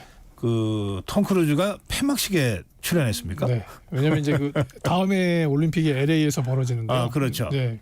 그래서 LA에서 벌어지니까 그 한마디로 헐리우드를 대표하는 그 배우를 보내신 것 같아요. 배우를 보내서 근데 이 친구가 친구가 아니죠? 저보다. 네, 근데 그 스타드 프랑스 꼭대기에서 와이어를 타고 내려와요. 아직도 그러니까. 이제 미션 임파서블의 그 주인공처럼 스턴트맨 안 쓰고 그걸 다 혼자 하더라고. 진짜. 내려와서 직접. 그 오토바이크를 타고 오토바이크 타고 작전기를 탄 다음에 LA로 날아갑니다. 그래서 LA에 스포츠 전설들한테 그 깃발을 전해주고요. 그러면 멀리 확인해 우리 할리우드라고 써 있는 간판 있잖아요. 아, 그래요. 예. 네, 할리우드에 그 우드 그 동그라미 2개가 있는데 거기 위에 동그라미 3개를 얹어서 오륜기를 만듭니다. 그래서 2028년은 LA에서 연다. 확실히 LA라는 느낌을 강하게 줬는데요. 근데 이번 폐막식도 사실은 좀 아까 말씀하신 것처럼 완전히 개방된 대회. 그래서 보통은 남자 마라톤 우승자에게 월계관과 메달을 줬는데 이번에는 여자 마라톤 우승자에게 메달을 걸어줬습니다. 그래요. 예, 네덜란드 그 시파나산 선수와 나머지 두 메달리스트에 걸어줬는데 그러면서 이번 올림픽은 굉장히 그 여성의 참여라든가 권익을 굉장히 보호하는 모습을 보여줬고요. 특히나 인상적이었던 건 보통은 희망차고 미래 지향적인 그 개막식이나 폐막식이 되기 마련인데 이번엔 굉장히 디스토피아적이었어요. 올림픽이 사라진 세계에 그 기억하실지 모르겠지만 그 보이저호의 골든 디스크라는 걸 넣었잖아요. 왜 55개 나라의 언어와 뭐 그다음에 인류의 기본적인 정보를 넣어서 우주인이 이걸 발견하면 지구는 이런 별이다라는 걸 설명해주기 위해서. 근데 그 사라진 골든 디스크가 아주 미래, 그러니까 지금 보면 거의 뭐 인류가 굉장히 어려움을 겪는 그런 상황에 나타납니다. 나타나서 올림픽의 여정을 찾아서 결국은 오륜기라는 걸 다시 찾아내요. 그러면서 올림픽 정신이라는 게 무언가를 다시 한번 상기시키면서 기본으로 돌아가자 하는 그런 확신을 보여주는 것 같습니다. 그래서 개막식에도 굉장히 뭐 인상적인 장면 많았고 논란도 많았지만 폐막식 역시 그랬어요. 그래서 이번 진짜 올림픽의 개폐막식은 보면 정말 뭐 웬간한 외신들에선 베리 프렌치라는 표현을 쓰더라고요. 아주 프랑스적이다. 예, 근데 그래서 뭐 프랑스 논쟁을 만들어내는 데는 아주 성공한. 네. 그래서 프랑스 모더니즘은 뭐 담아내지 못하는 게 없다라고 이런 표현들을 쓰던데 정말 확실하게 담아냈고 그것 때문에 많은 논란도 있었지만 뭐 성평등이라든가 이런 문제들을 다시 한번 생각해보고 마지막에는 정말 올림픽의 기본 정신을 다시 한번 생각해보는 그런 자리가 됐고요. LA 올림픽 뭐 탐 크루즈에 넘어가서 뭐 스눕독이라든가 레드와 칠리 페퍼스 이렇게 막 공연들을 보면서 LA 해변에서 하는 공연들이 쫙 펼쳐졌거든요. 근데 그런 공연들을 대낮에 본 기억이 제가 거의 없어서 보통은 이제 저녁이나 아주 스타디움에서 하는데 보면서 굉장히 LA에서도 LA 넘어가게 되면 정말 그 LA, 우리 K-팝 못지않은 LA의 문화 산업이 굉장히 홍보하는 계기가 되겠구나. 그래요. 이런 생각을 하면서 그 즈음에 헐리우드 관련된 영화들이 굉장히 많이 나오지 않을까 이렇게 생각이 됩니다. 그렇군요. 예. 자, 우리 선수단 역대 최고 선의 성적이라고 해도 되나요? 그럼요. 사실 144명밖에 안 갔잖아요. 예. 그래서 금메달 13개를 포함해서 모두 32개의 메달을 땄습니다. 사실 이게 145명이요? 144명이 갔습니다. 144명. 예. 이게 선수 단위죠. 선수입니다. 선수는 예. 144명. 예. 왜냐하면 보통 이제 금메달 수를 우리가 비교를 하게 되는데 금메달의 수를 비교했을 때 베이징과 런던이 13개였어요. 근데 베이징이 제 기억으로는 선수가 267명. 그다음에 런던 같은 경우에는 246명이가 됐거든요. 네. 그러니까 지금보다 100명 이상이 많았어요. 그러네요. 예. 예. 그래서 32개의 메달을 따냈다. 사실 왜 32개의 메달을 강조드리냐면 이번엔 사실 금메달보다 값진 은메달, 동메달이 굉장히 많았습니다. 특히 우리 선수단의 첫 메달을 안긴 건 공기소초 혼성팀이었는데 금지연, 박하준 선수 첫 은메달로 잘 풀어줘서 첫날 그 이후로 오상욱의 사부로 금메달도 나오고 그다음에 오해진과 김혜지의 권총에서도 금메달이 갑자기 나오고 그래서 전체적으로 굉장히 좋은 메달들이 많이 나왔는데 놓쳐선 안 될 것 중에 하나가 그 신유빈 선수의 메달입니다. 사실 이 선수가 개인 단식, 여자 단식, 혼합 복식, 여자 단체전 한마디로 1인 3역을 했어요. 3역을 한 곳에서 메달 2개를 따냈습니다. 사실 여자 단식에서 따냈다고 한다면 동메달 트리플 크라운이라고 해도 될 만한 기량이었어요. 근데 전체적으로 분위기를 잘 살려줬고 또 우리나라의 한마디로 귀한 선수들과 함께 힘을 합쳐서 한국 탁구의 중흥을 만들어냈고요. 수영에 지금은 너무나 잊혀졌지만 수영의 황금 세대의 이제 대표 주자가 돼버린 김우민 선수의 동메달도 한 번쯤은 생각해봐야 됩니다. 왜냐하면 세계적인 벽이 워낙 높아졌거든요. 이번에. 네. 그런데 그 와중에서도 동메달을 따서 한국 수영의 명맥을 이어준 점 굉장히 다시 봐줘야 되고요. 이매지의 동메달 또 어제 값진 은메달이 또 나왔죠. 박혜정 선수 역도의 은메달은 예. 사실 중국의 리원원 선수를 이기기는 쉽지 않았습니다. 근데 한국 기록을 깨고 본인의 목표인 300kg에는 인상 용상 합쳐서 300kg에는 딱 1kg이 부족했어요. 근데 전체적으로 역대 최고 숫자의 메달로는 88 서울 올림픽 때 33개가 있는데 그건 저희가 홈그라운드에 이점이 있다고 감안하게 된다면 아까 말씀하신 것처럼 금메달 면에서나 전체 메달 수에 있어서 역대 최고의 성적이라고 평가해도 충분할 것 같습니다. 예, 이런 기대 이상의 성과, 역대 최고의 원동력, 뭐라고 생각하세요, 김 기자는? 전체적으로는 일단 완벽한 준비가 첫 번째인 것 같아요. 네. 양궁 다 아시잖아요. 그만큼 훈련했는데 못 맞추면 이상할 거라고 생각했는데도 세계적인 수준이 그만큼 올라왔는데 그걸 막아냈고요. 그다음에 사격. 젊은 선수들을 믿고 준비를 철저히 해서 맡겨준 것. 그리고 무엇보다 잊지 못할 것 중에 하나가 태권도입니다. 그동안 우리 태권도는 전자호구에 적응하지 못한 게 사실이었어요. 그동안은 강하고 또 화려한 기술을 보여서 종주국의 위상을 살려서 한마디로 강한 태권도를 보여준다 했는데 이번에는 전체적으로 키도 크고 발을 잘 활용하는 선수들이 가서 전자호구라는 새로운 시스템에 적응해서 이 종주국의 태권도는 힘도 강하고 기술도 있지만 새로운 방식에도 양궁처럼 적응할 수 있다라는 걸 보여준 게 가장 큰 것 같고요. 두 번째는 역시 과감한 투자죠. 양궁 항상 얘기할 거예요. 네. 그렇게 투자해서 세계 최강을 지키려는 노력을 하는 나라는 아마 없을 겁니다. 그래요. 그다음에 성공적인 세대 교체도 빼놓을 수 없어요. 양궁은 매번 세대 교체가 되고 사격도 마찬가지고 특히 펜싱 사브르 같은 경우에는 남자 여자 할 거 없이 이제 단체전에서는 세계 최강. 개인전도 이제는 오상욱 선수 같은 선수가 나온 걸 봐서는 정말 세계 최강이다 이렇게 볼 수 있을 것 같습니다. 이 양궁은 아무리 칭찬해도 지나치지 않다 할 정도인데 전 종목 석권이라고 하는 금자탑을 쌓았습니다. 그런데 이 배드민턴 안세영 선수가 양궁팀을 얘기하면서 배드민턴 협회의 난맥상을 지적했잖아요. 네. 지금은 거의 발언 안 하고 침묵하고 있는데 그렇다고 해서 문제가 없어진 건 아니죠. 그렇습니다. 그러니까 선수가 생애 첫 올림픽에서 금메달을 땄거든요. 생애 최고의 순간일 수 있는데 물론 더 나은 것도 있겠지만 생애 최고의 순간의 영광보다 자기가 느끼는 성취감보다 억울하고 아쉽고 안타까운 게 떠오른다고 한다면 이건 분명히 선수 관리에 잘못된 겁니다. 협회가 뭔가 선수 보호를 하지 못했고요. 또 그에 따라서 더 안타까운 사실은 김원호 선수하고 정나은 선수가 은메달을 땄거든요. 근데 그 은메달에 따는 순간에 협회가 동행도 하지 않았어요. 기자회견장에. 이런 참. 그러다 보니까 이 선수들이 본인의 축하받기보다는 협회의 난맥상이라든가 아니면 왜 그 안세영 선수가 억울해한가 하는 그런 질문을 받는 상황이 벌어졌거든요. 그리고 협회 임직원들은 그런 선수들을 내팽개쳤고 부상이고 메달 따고 한 선수들을 보드만 안고 또 잘 캐리해서 데리고 오는데 신경 쓰는 게 아니라 들어와서 보도자료 10장 쓰려고 그런 일들을 벌였습니다. 전체적으로 체육회 협회 운영에 대해서는 한 번쯤 짚어봐야 할, 그리고 그 배드민턴 협회는 그런 것들을 한번 그 되새기게 하는 정말 모델 케이스가 되지 않을까 싶습니다. 이번에 배드민턴 협회가 주로 지금 그 관심의 그 표적이 되고 있는데, 아까 우리 선수들의 그 철저한 준비와 세대 교체 말씀하셨잖아요. 근데 체육회를 이끌어가는 사람들은 이 선수들이 아니고 그 협회 회장단 뭐 이렇잖아요. 대한체육회 회장단, 각 협회 회장단. 이분들이 과연 이 젊고 정말 개성발랄한 이 선수들과 호흡을 함께 할 수 있나 하는 느낌이 많이 들어요.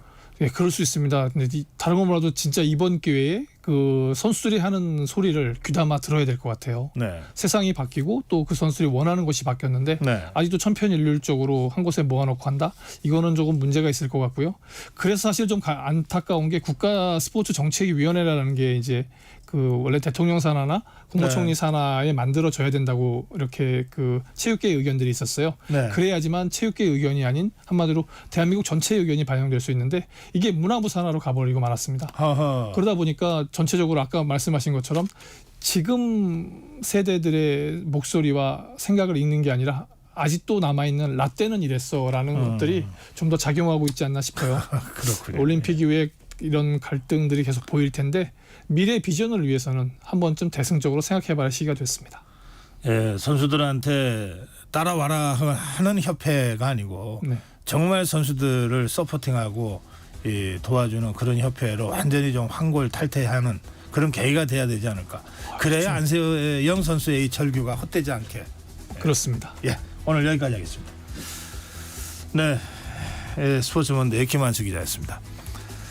8월 12일 월요일 정격 시사, 오늘은 여기서 인사드리겠습니다. 고성국이었습니다.